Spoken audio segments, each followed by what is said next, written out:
eu não vejo um cenário muito bom do ponto de vista econômico. Não estou falando só da questão da pandemia, dos reflexos na saúde, mas eu também não vejo um reflexo bom na economia.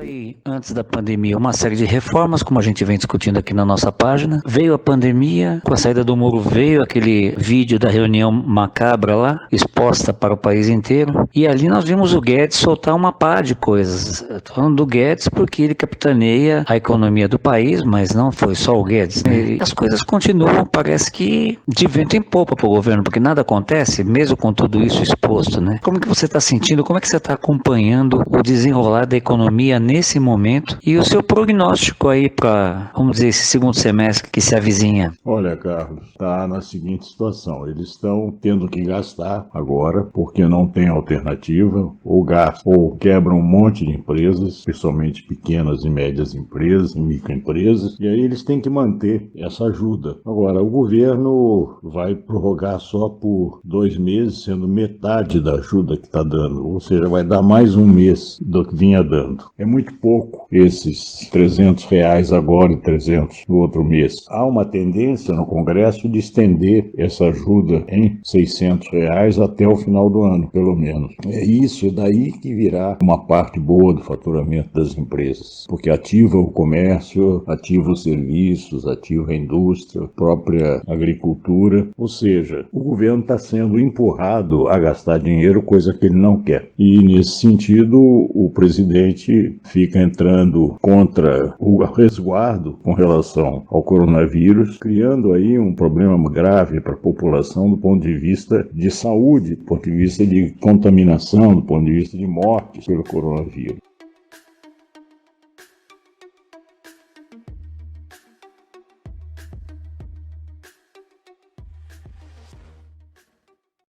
A gente não vai se safar dos reflexos do ponto de vista de saúde, dos reflexos do avanço do coronavírus sobre o país. Embora de formas diferentes, de acordo com o local, ele de qualquer maneira está crescendo o número de contaminações e mortes. Logo, logo nós já atingimos 1 milhão de contaminações. O número de mortes, provavelmente até julho ou agosto, já deve ultrapassar os Estados Unidos, porque o ritmo de crescimento é muito forte aqui, a gente está observando isso, e não parece que a gente esteja próximo de um pico, e isso vai ser agravado agora não só pelo presidente que vinha se mantendo sempre em sentido contrário à quarentena, mas agora agravado até pelos governadores e prefeitos, que pressionados pelas empresas estão flexibilizando de uma forma, do meu ponto de vista, muito cedo ainda, os resguardos com relação à quarentena. Por quê? Porque provavelmente vai ter muito mais mortes do que deveriam ocorrer se houvesse resguardo, e além disso, muitas empresas ficarão prejudicadas porque você não vai ter um consumo razoável. O número de desempregados cresceu muito, vai crescer ainda bastante, nós não atingimos o fundo do poço nisso aí, ou seja, você vai ter uma redução drástica do consumo das famílias, que é o carro-chefe do crescimento econômico.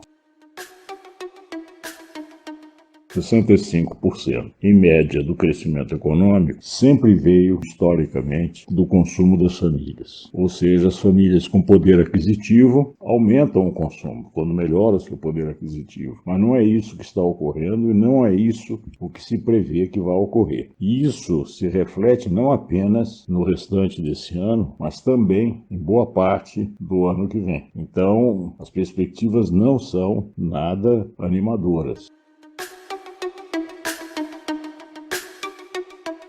A menos que, por um milagre, por um achado, algo assim, que caísse do céu, essa equipe econômica mudasse radicalmente a sua forma de ver a questão da economia, porque eles olham pelo lado sempre do menos. Menos despesas, menos recursos para a população, menos isso, menos aquilo, quando na realidade a gente está precisando do mais. Porque quando você faz o mais, ou seja, quando você transfere recursos para a base da pirâmide social, social, esses recursos voltam integralmente para a atividade econômica e geram faturamento e lucro para as empresas, geram empregos e geram arrecadação pública, que é importantíssimo. E a arrecadação pública está afundando, fruto dessas políticas que eles teimam em manter, de reduzir despesa para cá e para lá, sem qualificar que despesas devem ser reduzidas.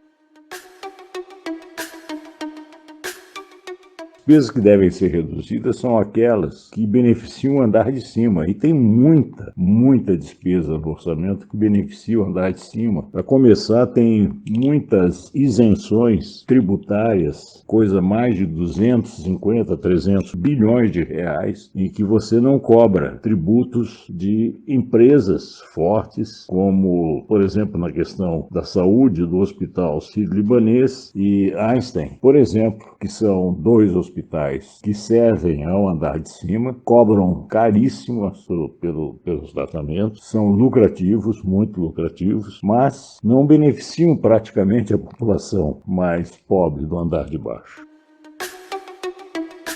Então, eu não vejo com muito bons olhos, eu não vejo com muita esperança, não vejo com alegria alguma coisa boa que venha ao encontro de melhorar o poder aquisitivo da população. Se isso vier a ocorrer, ótimo, ponto para o governo, ponto para todos nós, porque é o que está precisando fazer. Se não vier, nós vamos continuar com uma situação pior agora nos próximos anos do que as que nós já atravessamos nos últimos anos, que não foi nada boa. Essa é a minha forma de ver, no momento, essa crise e o desdobramento dela.